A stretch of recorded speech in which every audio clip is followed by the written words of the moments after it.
तर्कशास्त्र की परिभाषा दीजिए।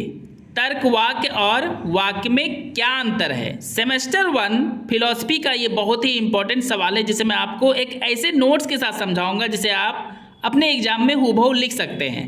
अगर मेरा ये नोट्स आपके लिए हेल्पफुल हुआ तो मेरे चैनल को सब्सक्राइब करें, वीडियो को अधिक से अधिक लाइक एंड शेयर करें। चलिए दोस्तों आंसर को डिस्कस करते हैं।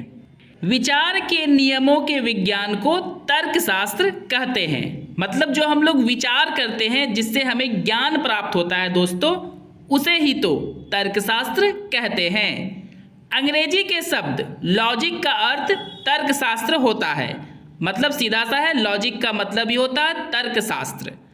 तर्कशास्त्र का अर्थ आसान भाषा में देखा जाए तो वैसा विचार जिससे ज्ञान प्राप्त होती है उसे ही तर्कशास्त्र कहते हैं। जैसा कि हम लोगों ने ऑलरेडी डिस्कस कर चुका है दोस्तों कि जिस विचार से हमें ज्ञान प्राप्त होता है वैसे विचार को ही हम लोग तर्कशास्त्र कहते हैं। इसे और आसान भाषा में समझा जाए दोस्तों तो वे सभी वाक्य जो ज्ञान से भरे होते हैं वे वाक्य ही तर्कशास्त्र होते हैं, और जो वाक्य ज्ञान से भरे नहीं होते हैं यानी जिससे हमें ज्ञान प्राप्त नहीं होता है वे तर्कशास्त्र नहीं हो सकते। कुछ विद्वानों ने तर्कशास्त्र की परिभाषा अपने अनुसार दिए हैं। जैसे मिल नामक विद्वान के अनुसार तर्कशास्त्र ऐसी बौद्धिक क्रियाओं का विज्ञान है जो प्रमाण के आकलन में उपयोगी होता है और यह ज्ञात सत्य से अज्ञात सत्य की ओर बढ़ने की प्रक्रिया है। साथ ही साथ उन सभी बातों पर विचार करती है जो ज्ञान से भरी होती है। कुल मिलाकर इनके अगर परिभाषा को देखा जाए दोस्तों तो इसका एक ही परिणाम निकलता है कि तर्कशास्त्र केवल और केवल वैसा शास्त्र है या वैसा वाक्य है जिससे हमें सत्य का ज्ञान प्राप्त होता है। तो बात यहाँ भी फिर से वही हो गई दोस्तों कि तर्कशास्त्र से हमें ज्ञान प्राप्त होता है।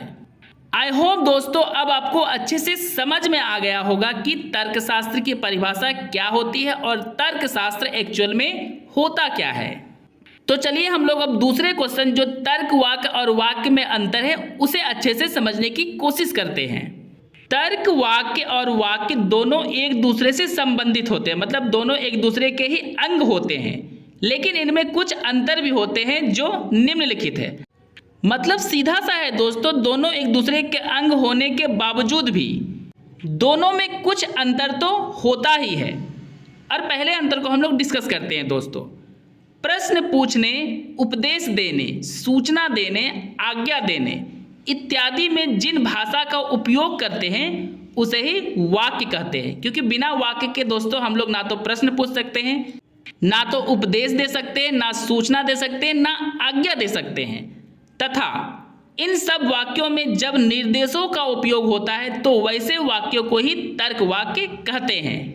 आसान भाषा में समझा जाए दोस्तों तो जब हम लोग किसी से प्रश्न पूछते हैं या उपदेश देते हैं या सूचना या आज्ञा देते हैं तो उसमें जो ज्ञान की बातें होती है यानी समझने योग्य जो बातें होती है वाक्य में उसे ही तर्क वाक्य कहते हैं। चलिए दूसरे पॉइंट को डिस्कस करते हैं। बारिश हो रही है या वर्षा हो रही है, यहाँ दो अलग अलग वाक्यों का उपयोग किया गया है, लेकिन दोनों वाक्यों का निर्देश एक ही है और इसलिए वाक्य दो होते हुए भी यहाँ पर तर्क वाक्य एक ही होगा।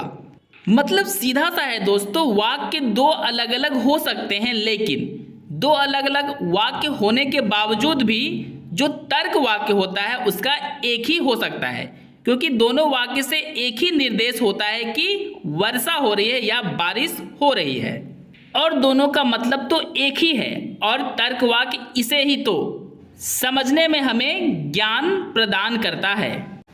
आई होप आपको ये भी पॉइंट अच्छे से समझ में आ गया होगा। तो चलिए तीसरे पॉइंट और लास्ट पॉइंट को डिस्कस करते हैं। वाक्य को हम सत्य या असत्य नहीं कह सकते, चाहे कोई भी वाक्य हो। केवल वाक्य का प्रयोग होने वाले व्याकरण को शुद्ध या अशुद्ध कह सकते हैं, क्योंकि वाक्य में जो शब्दों का उपयोग होता है उन्हें ही हम शुद्ध या अशुद्ध कह सकते हैं, सत्य या असत्य नहीं कह सकते हैं। लेकिन तर्क वाक्य को हम सत्य या असत्य कह सकते हैं, क्योंकि तर्क का उपयोग ही सत्य या असत्य की पहचान के लिए होता है। मतलब सीधा सा है दोस्तों, तर्क वाक्य के द्वारा ही तो हमें ज्ञान प्राप्त होती है और ज्ञान के कारण ही तो हमें पता चलता है कि क्या सत्य है और क्या असत्य है। दोस्तों मेरा ये नोट्स अगर आपके लिए हेल्पफुल हुआ है तो मेरे चैनल को सब्सक्राइब करें, वीडियो को अधिक से अधिक लाइक एंड शेयर करें।